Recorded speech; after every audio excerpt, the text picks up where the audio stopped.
Have you ever been mistaken for somebody else or something else? Say you're a doctor and somebody thought you're a dancer, or maybe you're a priest and somebody thought you are a gym instructor. It happened with me. I'm a journalist and I was mistaken for a sex worker. So it happened one evening. I got a call. I was at my work, either making a page, newspaper page, or editing a copy. I got a call from someone, a man, and he asked me, Ladybird. Wrong number. I kept the phone. There was another call. Ladybird. Wrong number. I kept the phone. And calls kept coming. And in a matter of days, there were barrage of calls. All men, all wanting to know if I am Ladybird. Then one day one guy asked me, Ladybird, तुम्हारा rate क्या है? What is your rate? That time something struck me. What's going on? I waited for the morning. And the next morning, I called these guys back. Who are you? Why are you calling me? And where did you get my number? So one of them said that he saw my number scribbled on the wall of a toilet of a restaurant in Siliguri. The other guy also found my number in a toilet wall in Calcutta. And another guy found my number in, the sleeper coach of Darjeeling Mail train. And all of them said, I presume that some guy wrote my number, scribbled it with my pickup name, or what would you call it, Ladybird. So all these poor guys, they wanted to speak to Ladybird, and there I was, a boring journalist working in my desk, making pages and editing copies. Hardly anybody wanted to believe me when I said that is not the case. See, finding out is my job. And I found out this also, as it turned out, that a former colleague of mine, a former boss of mine, went about doing this, writing this, because he thought, and he was right, that if men, they see a number lying around, and if they think it belongs to a woman, they'll have to make a call. And they did, and they asked me, Ladybird, tumhara rate kya hai? So here I am, somebody's Ladybird, to tell you what it is like to be a journalist, a small town woman journalist in a very, very male-dominated profession. When I joined in the very early years, in the turn of the century, I was possibly the second woman journalist in the city, a small city, a town of Siliguri. Darjeeling, this town, it's really nice. Last time that I was here for a meet of journalists. And it was a conference of journalists from all over North Bengal and Sikkim. There were 70 journalists. Can you guess how many were women? 2. I was one, and the other one was from the hosting side, and she had the most important job of welcoming the guests, giving them khadas and garlands, right? So that's pretty much, and it was heartbreaking for me, because from the time I started out till that moment, 2 years ago, spanning almost 2 decades, it was heartbreaking that the story is almost the same for us women. Why? When I started out, it was the time of so much positivity. It was like, media was boom, there was media boom, and there was so much of activity happening. And satellite channels had made it, the journalism profession was so visible, like there were women, particularly it was good time for women to enter the profession. So many women were coming forward. Right, where are these women now? This is the statistics that we have. In 2010, there was a study, and we are very bad with statistics, by the way. There are very few studies. In 2010, they found out that 1 in 4 journalists were women. Only 25%. And there was more, in 2019, there was another study done by United Nations Women and News Laundry, and they found that they did a survey of the top positions of the decision, making roles. Women held only 5% of the top decision-making jobs in newspapers. So that, and in case of TV and digital media, that was slightly better. But considering that we make half the population, it's pretty pathetic to have such few numbers in journalism. Wafa al-Badri, she is an Egyptian journalist, she has coined this term called career femicide. She used the term career femicide to refer to the systemic destruction of women's careers, especially in the context of Me Too. She was particularly speaking about women who either lost their jobs or were rendered unemployable because they raised their voices against harassment. So when we speak of systemic destruction of women's career, when we speak of career femicide,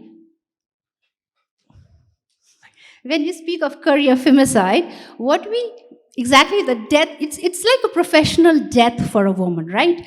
Your career comes to an abrupt end for reasons beyond our control, for reasons that you are a woman. For the sets, and I, you must have seen, I don't know whether you followed the Me Too movement closely or not. I don't know if anybody is laughing here or not, because some people still think that it was a joke, but it wasn't a joke. Me Too movement, for the first time in India and in the world, especially when it happened in India, it confirmed our doubts that sexual harassment in workplaces is rampant, right? This is the reality that we live with. And, and what was it? Like one after one, when women came forward and their stories of horror and what they faced, what we got to see was a very, there were many different stories, but there was one particular narrative there is some, the things that they face with. One is gender discrimination, and there's this power structure inside newsrooms, which is a very patriarchal power structure, where women are subjugated to, exploitation and harassment. I mean, you may say that, oh, you cannot prove that in court, but heart of hearts, you know that this happens, and this has happened, right? So, and what now, that Me Too movement, unfortunately, we saw most of the women speaking out were women of privilege. They were women from urban areas. What about the small towns? What about the smaller towns? In smaller towns, we didn't hear much about women from there. Why? Is it that because small towns are safe, women are having a good time, and men are really great? Do you believe that? No?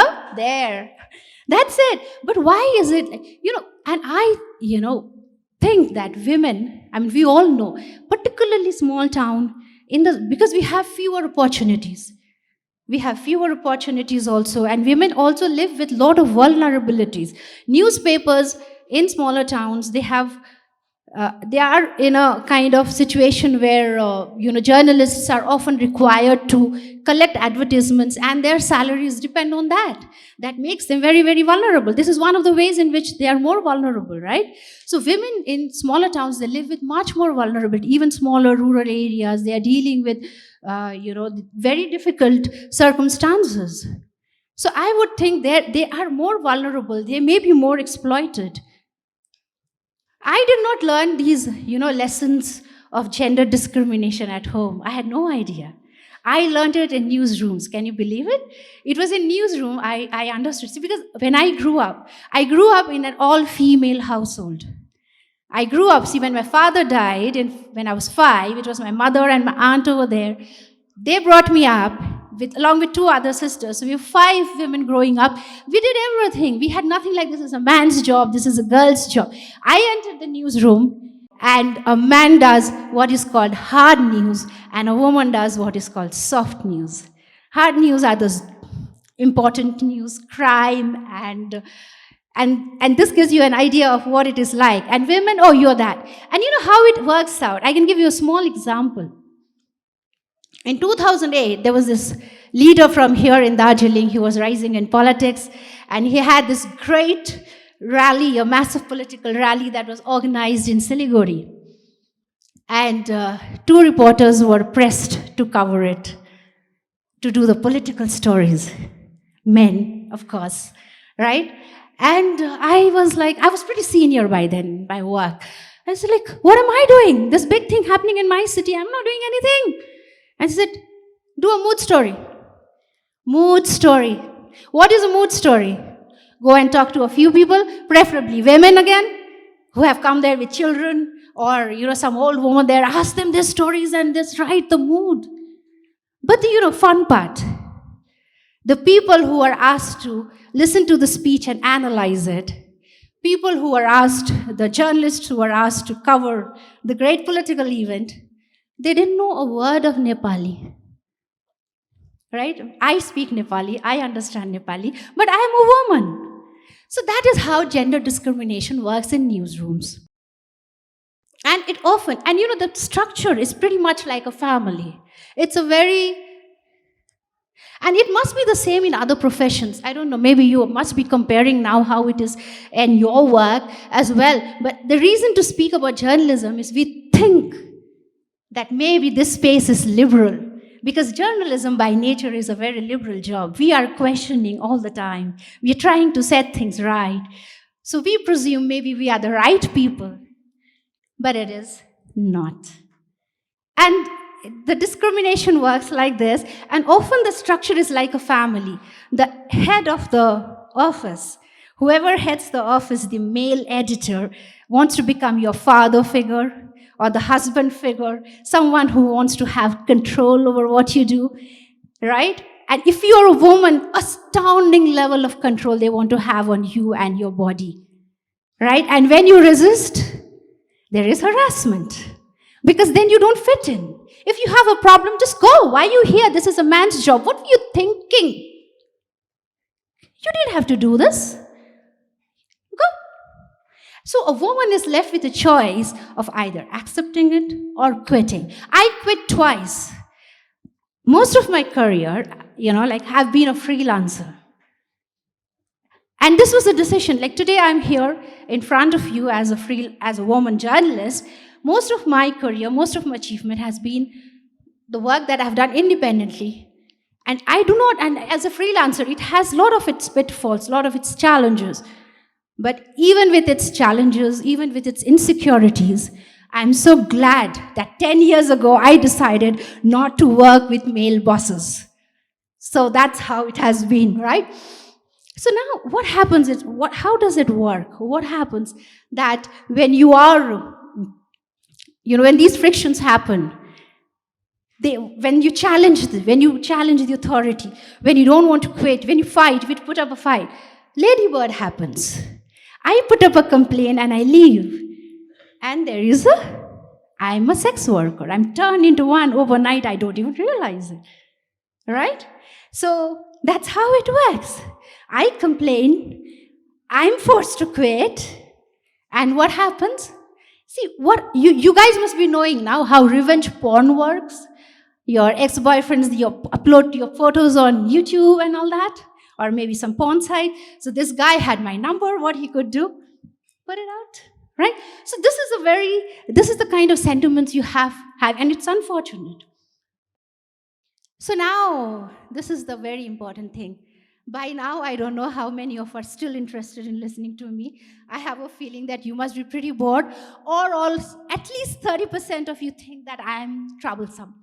I am the one who created trouble, because the survey says that 30% people agreed to this question. Women who complain about sexual harassment cause more problems than they solve. So that is it. Once what happened, my colleague, a former colleague, he was like, Anuradha, what happened to you? Why are you doing this woman? I never did that. We all want to not do gender things, right? Because we don't want to be seen as like a difficult person. We want to gel in. We want to fit in. We don't want to say that we are having any. So when did you start doing this gender thing, Anuradha? We always thought you were like a man. We treated you like a man. And look at you, like a woman. I was like, what? So, this idea, this So I'm very sorry if that doesn't really work well for many people, but this, why I'm talking about it is not to cast aspersions on anyone. I don't want to blame my former colleagues or any organization. It is not a blame game here. And it's not about an individual or an organization, but it is to speak about that culture. Speak about that culture which is hardly discussed. Many people don't know what it is like. And I think it is very important to speak now more than ever before, because media industry is seriously in crisis. And in post-COVID times, it's even worse. All right? And why do we there are three things that I really want to stress upon is, why do we need women in journalism? Why? Right? Why do we need women in journalism? Because of this. Yes, please. Because of this is the in post COVID, we all know the what we faced, hardships we faced. Women suffered it more than men. You close your eyes and this is something you can answer, right? But this was the coverage. How only 21% of headlines were dedicated to women. So the stories of women don't come out. We need more women to tell their stories. But more than that, why do we need diversity? Gender diversity. And by that, and for them, it's not just women from the Dalit community, women from religious minorities. We need all kinds of women here. We need women uh, from all backgrounds. We also need persons from other genders. We need diversity. Why? Because we need to unbias the news. Because only when we have various perspectives, news becomes unbiased, it becomes fair. And as a consumer of news, it is in your interest to read news that is not biased, right? That is why. And I think, this is a time we really need solutions. Almost a quarter of the century is, 21st century is over. We cannot have a situation like, I had 2 years ago in Darjeeling where there were only 2 women in 70. That's pathetic. We need more women. And if we treat women with respect, dignity, give them what they deserve, there will be more and more women coming in. Workplaces need to be safe. We cannot have unsafe workplaces. We have to give. And most importantly, we need to listen to women. We don't listen to them. If they talk, we want them out. Oh, she talks too much. A good woman is the one who talks less. We are raised to be good girls, right? Good girls don't ask, don't challenge. And that is what happens in newsroom also. I know journalists are not, they don't think women journalists are deserving of sympathy because they think, oh, they're strong. They're fighting for everybody. Can't they fight for themselves? But that is not how it works. So women, you have to make space for women. You have to allow more women to come in and work freely, express freely. And when they complain, listen to the complaint and don't blame her. Why do we trust men more than women? As one case of sexual harassment, and the first thought is, why is she trying to frame him? What happens to his career? They're more bothered about his career, but what about your life? What about a woman's life? You're destroying her life, but you don't think much about her. We are more bothered with careers of men. But maybe it all needs a slight orientation. Just a little change of perspective. A small change of perspective and treat women's career with equal importance. We don't do that. We think for a woman it's easy to quit and go. We think, why is she not leaving? Always we think, let's not put that challenge on her. Leave, or either you stay here or you go. Let's not do it to her. Let's say that how can we make it better? How can we get you more involved? Right? So, and to my female colleagues, especially in small towns, we are so few in number. As I said, like I was only one and there was another one, and that's still very few. When I go there, I just look around, how many are there? All I want is seek yourselves out, gang up. Just gang up. If not in this town, you'll have more women in other town. Form a network. Find a voice. Because when we speak collectively, we will be heard. And Me Too was that example. We really need to, if you are a senior, mentor a junior, get somebody and trust each other. If we don't do that, men will never do it for us. Right? With these words, I end my talk. Thank you very much for listening.